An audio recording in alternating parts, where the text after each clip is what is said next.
Mutual funds म्हणजे काय? Mutual funds समझने वालों के लिए भी और नहीं समझने वालों के लिए भी। आज हम बात करेंगे म्यूचुअल फंड्स के बारे में।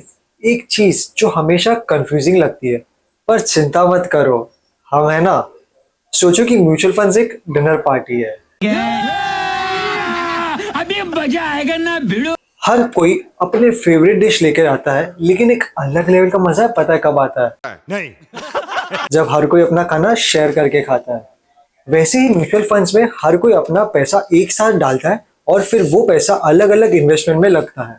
क्या बात कर रहे रे बाबा? अब इमेजिन करो कि तुम एक पार्क में हो और एक आइसक्रीम फ्लेवर सिलेक्ट करने के लिए कंफ्यूज हो रहे हो। Instead of choosing just one flavour, तुम सभी फ्लेवर को ट्राई कर सकते हो। पता है कैसे? म्यूचुअल फंड से। म्यूचुअल फंड्स भी वैसा ही है। म्यूचुअल फंड्स में आप अपने पैसे को अलग अलग इन्वेस्टमेंट में स्प्रेड करते हो ताकि रिस्क कम हो। रे बाबा रे बाबा रे बाबा, अरे देवा देवा देवा, मैं तो तेरे को हरामी समझता था, तो राम निकला रे, देव मानुस निकला रे। चलो अब डिटेल में समझाता हूँ। म्यूचुअल फंड्स क्या होते हैं? म्यूचुअल फंड्स एक इन्वेस्टमेंट व्हीकल है जिसमें लोग अपना पैसा कंबाइन करके प्रोफेशनल फंड मैनेजर्स के थ्रू अलग अलग securities like stocks, bonds etcetera में इन्वेस्ट करते हैं। ये डाइवर्सिफिकेशन रिस्क को कम करता है और ग्रोथ के चांसेस बढ़ाता है। अभी टाइप्स ऑफ म्यूचुअल फंड्स की बात करते हैं। म्यूचुअल फंड्स के भी अलग अलग टाइप होते हैं। लाइक इक्विटी फंड्स होते हैं जिसमें प्राइमरीली स्टॉक्स में इन्वेस्ट करते हैं, high risk high return. Debt funds में क्या होता है? Bonds and fixed income securities में इन्वेस्ट करते हैं, lower risk stable returns. Balanced funds, combination of equity and debt, moderate risk balanced returns. अभी इंडेक्स फंड्स की बात करते हैं। स्टॉक मार्केट इंडेक्स को ट्रैक करते हैं, lower fees, good for long term. ELSS, equity linked saving scheme, tax saving funds with a locking period of 3 years। How to choose the right mutual funds?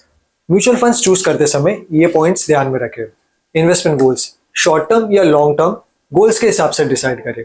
Risk appetite, अपनी risk appetite अपनी ability के हिसाब से समझे। Past performance, fund का past performance देखे, but यही final criteria नहीं होना चाहिए।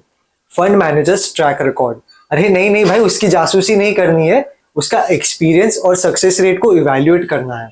एक्सपेंस रेशियो, कम एक्सपेंस रेशियो वाले फंड्स चूज करें। इसमें SIP का कॉन्सेप्ट होता है। SIP, अरे भाई, सिस्टमैटिक इन्वेस्टमेंट प्लान, जिसमें आप रेगुलर इंटरवल्स पर पैसा डाल सकते हो, जिसे लॉन्ग टर्म में अच्छा रिटर्न मिलता है। लेकिन याद रखो, जैसे कि हर इन्वेस्टमेंट में होता है, म्यूचुअल फंड्स में भी रिस्क तो होता है।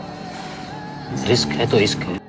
Higher risk funds generally offer the potential for higher returns, while lower risk funds provide stability but with potential lower return. Speaking of returns, on an average, mutual funds in the Indian markets have historically delivered around 10 to 14% annualized return over the long term. ये market conditions और आपके select किए गए हुए mutual funds पे depend करता है। Mutual funds में एक इम्पॉर्टेंट फैक्टर है। सोचो क्या? अरे भाई, फंड मैनेजर्स। ये लोग होते हैं जो आपके इन्वेस्टमेंट को मैनेज करते हैं, रिसर्च करते हैं और मार्केट ट्रेंड्स को एनालाइज करते हैं ताकि आपके इन्वेस्टमेंट का बेस्ट पोटेंशियल रियलाइज हो सके। और जैसे कि आपका एक ट्रस्टेड दोस्त आपकी मदद करता है, म्यूचुअल फंड्स भी तुम्हारे फाइनेंशियल जर्नी में साथ देता है। चाहे तुम बिगिनर हो या प्रो इन्वेस्टर, म्यूचुअल फंड्स हमेशा तुम्हारे साथ है। Bye bye, tata, good bye, गया। Investments in debt securities, municipal debt securities, securitized debt instruments are subject to market risks, including delay and/or default in payment. Read all offer-related documents carefully.